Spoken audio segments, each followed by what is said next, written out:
Welcome to the Leo.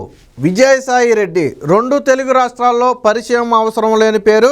ఇప్పుడు కాసేపు పక్కన పెడితే నెంబర్ 2గా అంటే దాదాపుగా ఒక 10 ఏళ్ల పాటు వైసీపీ పార్టీలో నెంబర్ 2గా ఎదిగిన వ్యక్తి 2019లో జగన్మోహన్ రెడ్డి గెలుపులో కీలక పాత్ర పోషించాడు.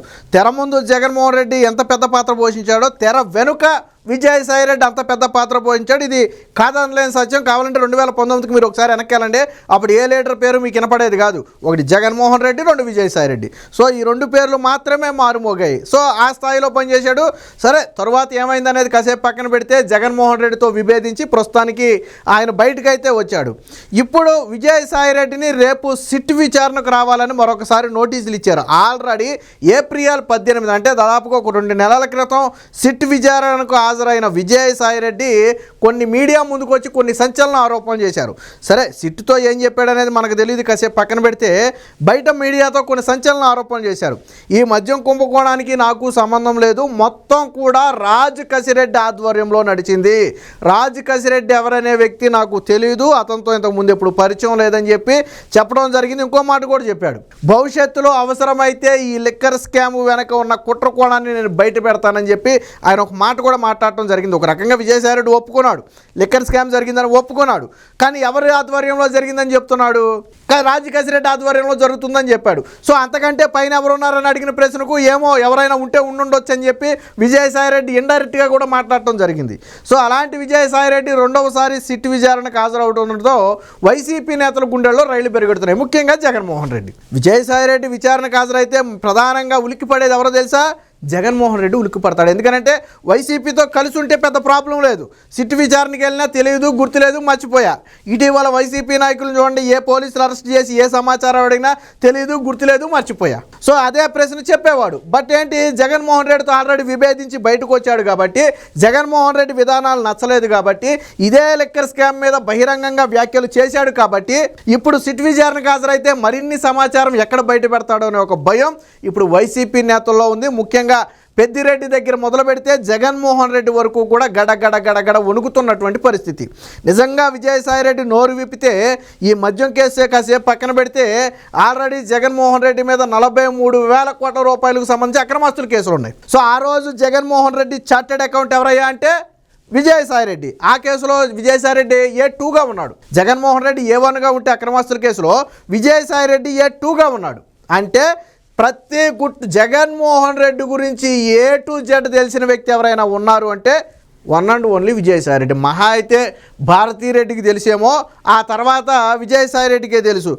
నాకు తెలిసి తల్లి విజయమ్మకు కానివ్వండి, చెల్లి షర్మిలకు కానివ్వండి, జగన్మోహన్ రెడ్డి డెప్త్ గురించి తెలియదు. డెప్త్ మీన్స్ ఆయన వ్యవహారాలు ఏంటి, ఆస్తులు ఏంటి, ఎక్కడెంత ఉంది, ఏ విధంగా సమకూర్చారు లాంటి వివరాలు బహుశా ఈ ముగ్గురికే, జగన్మోహన్ రెడ్డికి, భారతీరెడ్డికి, విజయసాయి రెడ్డికి తప్ప 4వ కంటికి తెలియదు. కాబట్టి జగన్మోహన్ రెడ్డి ప్రతి లూప్ హోలు, అంటే జగన్మోహన్ రెడ్డి ప్రతి కథలక గురించి చాలా బాగా తెలిసిన వ్యక్తి విజయసాయి రెడ్డి. అసలు కలలో కూడా ఊహించలా ఎవరో విజయసాయి రెడ్డి అనే వ్యక్తి వైసీపీ నుంచి బయటకు వస్తాడని ఎవరో కలలో కూడా ఊహించలా.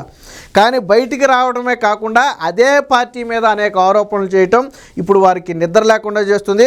ఏదో పుండి మీద కారం చల్లారంటారు చూసారా, అలాగే ఇప్పటికే ఒక పక్క జగన్మోహన్ రెడ్డి హయాంలో లిక్కర్ డెన్లు ఎక్కడ ఉన్నాయో పట్టుకున్నారు. తెలంగాణలో ఒక 5, ఆంధ్రాలో ఒక లిక్కర్ డెన్ ఉన్నట్టుగా పట్టుకున్నారు. తాడేపల్లి ప్యాలెస్కు అతి సమీపంలో కూడా ఒక డెన్ ఏర్పాటు చేసి 250 కోట్ల రూపాయలు ఎన్నికల ఖర్చులకు తరలించారు. సో ఒక పక్క సిట్టు వేగంగా విచారణ చేస్తూనే మరో పక్క విజయసాయి రెడ్డిని ఇప్పుడు విచారణ పిలిపించడం. అందుకనే ఒక పక్కేమో ఆ టెన్షను, మరో పక్క విజయసాయి రెడ్డి హాజరైతే ఏం చెప్తాడు. లిక్కర్ స్కామ్కు సంబంధించి పూర్తిగా తెలిసిన వ్యక్తుల్లో విజయసాయి రెడ్డి ఒకడు. అసలు ఎందుకు విజయసాయి రెడ్డి ఈ కేసులోకి వచ్చాడు? ఇప్పుడు పిలుస్తున్న సాక్షిగానే పిలిచారు. ఎందుకు విజయసాయి రెడ్డి ఈ కేసులోకి వచ్చాడు అంటే, గతంలో లిక్కర్ పాలసీలపై నిర్ణయం తీసుకునేటప్పుడు విజయసాయి రెడ్డి ఆ సమావేశాల్లో పాల్గొన్నాడు. ఒకటి, కొన్ని సమావేశాలు స్వయంగా విజయసాయి రెడ్డి నివాసంలోనే జరిగాయి అనేది సిట్టు చెబుతున్నటువంటి మాట. అంటే ఈ 2 కారణాల చేత విజయసాయి రెడ్డిని సాక్షిగా పిలుస్తున్నారు. అంటే ఇప్పుడు మా ఇంట్లో ఏదైనా ఒక మీటింగ్ జరిగింది అనుకోండి, దాని సారాంశం ఏంటో నాకు తెలియదా? నాకు అందులో భాగం ఉండొచ్చు, ఉండకపోవచ్చు, అది పక్కన పెడదాం, తెలుసు కదా. లేదు, వేరే ఒక చోట మీటింగ్లోకి నేను వెళ్ళి కూర్చున్నాను అనుకోండి, అక్కడ ఏం మాట్లాడారో నాకు తెలియదా? తెలుసు కదా. సో అందుకనే విజయసాయిరెడ్డిని సాక్షిగా నోటీసులు ఇచ్చి పిలవడం జరిగింది. ఆల్రెడీ గతంలో పిలిచినప్పుడు ఒక మాట చెప్పాడు విజయసాయిరెడ్డి, నాకు తెలిసిందంతా సిట్ అధికారులకు చెప్పేశా, సో ఇంకా ఫర్దర్గా ఏదైనా వివరణ అవసరం, ఈ స్కామ్కు సంబంధించి ఏమైనా బయట పెట్టాలి అంటే భవిష్యత్తులో బయట పెడతా. ఒక రంగా రాజకేశిరెడ్డి మీద తీవ్ర ఆరోపణలు చేశాడు విజయసాయిరెడ్డి. రాజకేశిరెడ్డి అంటే ఈ వ్యక్తి గతంలో జగన్మోహన్ రెడ్డి సలహాదారుడుగా నియమించుకున్నటువంటి వ్యక్తి. సో రాజకేశిరెడ్డి మీద తీవ్ర ఆరోపణలు చేశాడు. సో మొత్తం కర్త కర్మ క్రియ ఆయన మాత్రమే, ఆయన్ను పట్టుకుని లాగితేనే మొత్తం దొరికితే అంటే దానికి రాజకేశిరెడ్డి కూడా కౌంటర్ ఇచ్చాడు. అప్పటికి అరెస్ట్ కాల, రాజకేశిరెడ్డి అరెస్ట్ కాల విజయసాయిరెడ్డి మాట్లాడే టయానికి.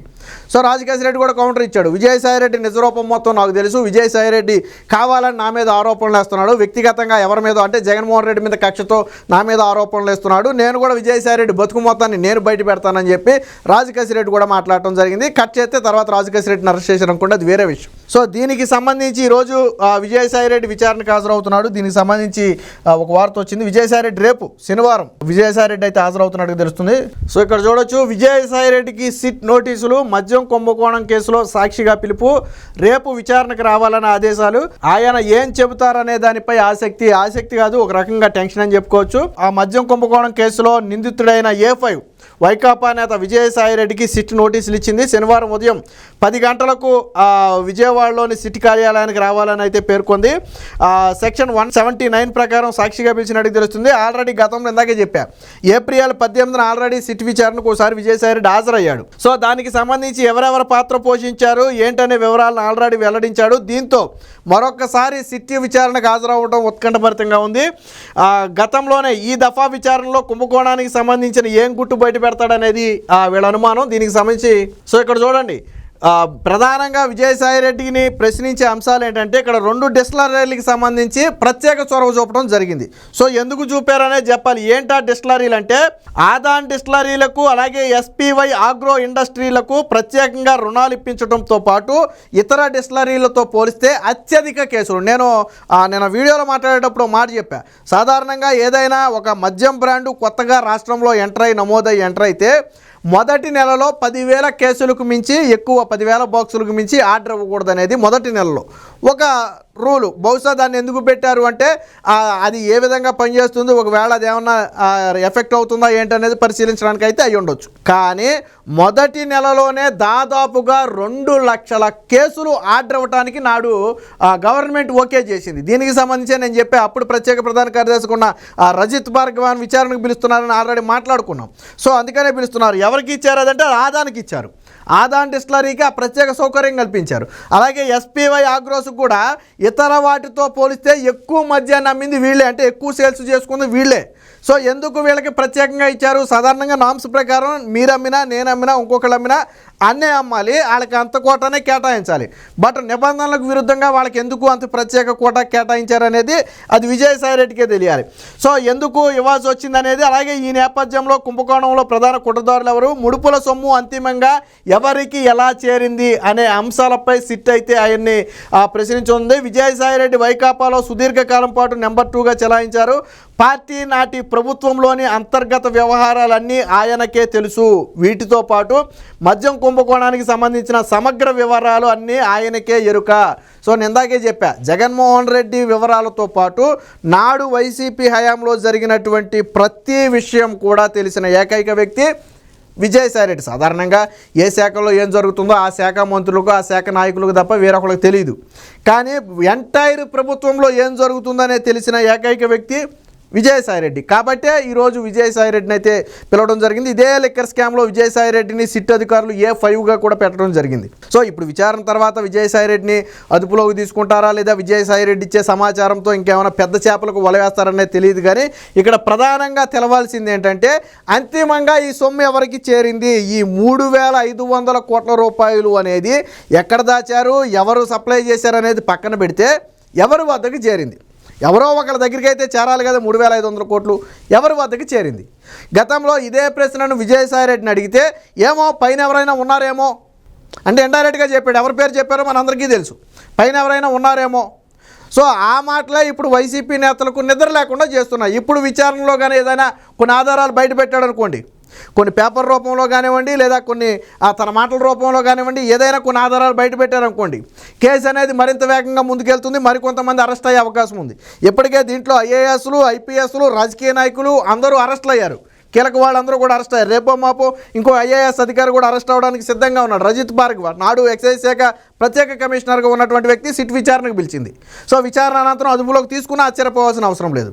Already Dhanunjaya Reddy IAS already arrest అయి ఉన్నాడు. కృష్ణమోహన్ మాజీ OSD, Jaganmohan Reddy OSD, so ఆయన అరెస్ట్ అయి ఉన్నాడు. కాబట్టి ఏ క్షణంలో ఏదైనా జరగవచ్చు. ఇప్పుడు ఇదే వైసీపీ నేతలకైతే నిద్ర పట్టకుండా చేస్తుంది. ఒకవేళ విజయసాయిరెడ్డి అప్రూవల్గా మారితే ఏం జరిగిందనేది ఆధారాలతో సహా అన్ని బయట పెడితే ఖచ్చితంగా ఇది జగన్మోహన్ రెడ్డి మెడకు చుట్టుకోవడం ఖాయం. అందుకనే వైసీపీ నేతలందరూ కూడా ఉలిక్కి పడుతున్నారు. మరి రేపటి రోజున విజయసాయిరెడ్డి సిట్ విచారణలో ఎటువంటి వివరాలను బయట పెడతారు, సిట్ అధికారులు ఎటువంటి సమాచారాన్ని సేకరిస్తారనేది వేచి చూడాలి. Please subscribe to Leo news for more videos.